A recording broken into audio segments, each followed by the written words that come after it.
Lucas had lived on his family farm his entire life, and he knew every sound the old wooden house made. Every creak, every sigh, every whisper of wind through the loose attic boards was familiar, predictable. But that night, as the sun melted behind the hills and the fields turned to silhouettes, something felt wrong. Thor, his loyal brown Labrador, usually calm and slow-moving after a day outside, suddenly froze in the middle of the hallway. His ears shot up.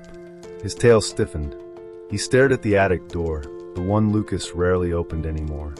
Then Thor growled. Not a playful growl, a warning. Lucas stopped, his boots pressed against the old floorboards, his breath catching as Thor's growl sharpened, turning into frantic barking. The sound echoed through the empty house, because it was empty. At least, it should have been. Lucas whispered, "Easy boy, no one's up there." But Thor didn't calm down. Instead, he placed himself between Lucas and the attic door, barking louder, more urgent, as if trying to protect him from something unseen. Then, a slow dragging sound came from inside the attic. Something, or someone was moving. With his heart pounding and Thor tense at his side, Lucas reached for the old attic knob. And that's when he felt the chill. Because the attic door was warm, and whatever was behind it had just stopped moving, as if it knew Lucas was there. What Lucas found next would unravel secrets buried for decades. Lucas pulled the attic door open, the hinges groaning like they hadn't been touched in years.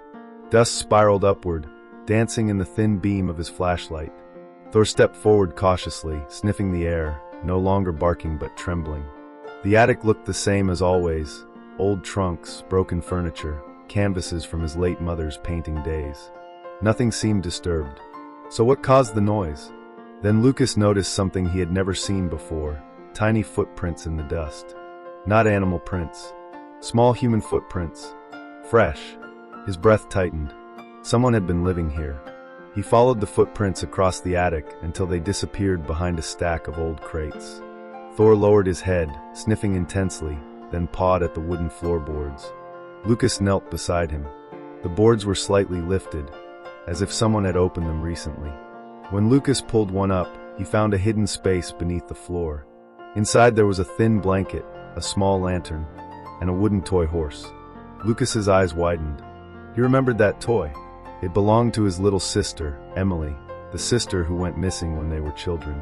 Everyone said she wandered outside during a storm and drowned in the river. Her body was never found, but this toy had disappeared the same day she did. Suddenly, a loud thump shook the attic. Thor barked again, spinning toward the far corner. Lucas swung his flashlight and caught sight of a shadow slipping behind a painting. Someone was still here, watching him. Lucas froze. His voice cracked as he said, "Who's there?" A soft whisper answered, "Don't hurt me." Lucas felt the air leave his lungs. The voice sounded like a child, scared, shaking. Thor moved slowly toward the voice, tail down, head low, showing he meant no harm. Lucas realized that whoever was up here wasn't dangerous. They were afraid. "Come out," he whispered gently. "I'm not here to hurt you." For a moment, there was silence. Then, a small figure stepped into the flashlight's glow. A girl, pale, thin, dirt-smudged, wearing clothes too big for her frame. She looked about 10 years old. She clutched something in her hand. Another toy horse. Identical to Emily's. Lucas's knees weakened. Who are you?" he whispered. The girl pulled the toy close to her chest. "My name is Anna," she whispered. "And I know what happened to Emily." Lucas felt the world collapse under him. And everything would change when Anna revealed what she... Anna trembled as she spoke, her voice barely escaping her lips. "I've been hiding here for days," she said. "I ran away from the house down the road. The man there, he's not who people think he is." Lucas swallowed hard, dread twisting in his chest. Thor stayed pressed against Anna, sensing her fear, offering warmth. Anna continued, tears filling her eyes. "I found this attic by accident. I only wanted a place to sleep, but then I found the toy, and I remembered Emily. I remembered what I saw years ago." Lucas felt his heart pounding in his throat. "Tell me," he urged. Anna hesitated. Then she whispered, "The man who raised me, he took Emily too. I saw her in the barn once, crying. She tried to escape during the storm. He ran after her. Lucas felt his vision blur. The cold truth began fitting together like a puzzle he never wanted to solve. "Anna, are you saying?" "Yes." Her voice cracked. "Emily didn't drown. He chased her. I heard her scream. And then everything went quiet." Thor whined softly, nudging Lucas's hand. Lucas's stomach twisted with grief and fury. The man Anna described lived less than 2 miles away. Someone Lucas had nodded to at the market countless times. Someone respected in the area. Lucas stood, fire in his chest. "We're going to the sheriff. Tonight." But Anna shook her head violently. "No. If he knows I told you, he'll come here." At that moment, the floorboard behind them creaked. Lucas whipped around, flashlight trembling. Thor growled, deep and primal. Someone else was in the house. Footsteps descended the stairs. Slow, heavy, deliberate. Anna gasped. "It's him. He followed me." Lucas pulled Anna close as Thor positioned himself between them and the staircase. The shadow at the bottom of the stairs grew taller, closer, footsteps echoing up the old wood. The man who stole Emily's life was now inside Lucas's home, and he was coming up the attic steps. Lucas clenched his fists, heart roaring in his chest. Everything, Emily's disappearance, Anna's escape, the secrets buried in dust, would come crashing together at this moment he had seen that night. The attic door burst open. Thor lunged forward with a furious bark, startling the intruder and giving Lucas the moment he needed. Lucas grabbed the old metal lantern from the floor and held it high. "Stop right there," he shouted. The man froze, panting, sweat glistening on his forehead. His eyes darted between Lucas, Thor, and Anna, who clung behind Lucas like a terrified shadow. "Anna," the man hissed, "come here. Now." "No," she whispered. "I'm not going anywhere with you again." Lucas stepped forward, boots striking hard against the wood.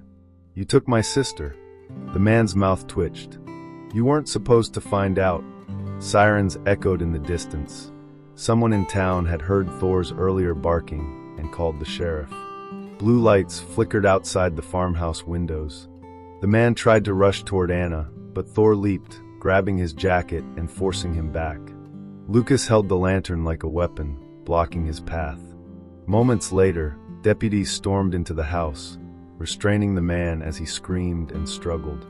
Anna collapsed into Lucas's arms, sobbing. "It's over," Lucas whispered, his voice breaking. "You're safe now." Outside, dawn began to rise, painting the fields in soft orange light. Birds broke the silence with cautious morning calls. The wind carried the scent of dew and earth, the scent of home. As the sheriff led the man away, Lucas looked toward the orchard where he and Emily used to play. For the first time in decades, he felt something strange. Not closure exactly, but truth. Truth finally unburied. Anna stayed pressed against him, and Thor leaned his head against both of them, his warm brown fur soaking in the morning sunlight. Lucas placed a hand on Thor's back. "Good boy," he whispered. "You saved us."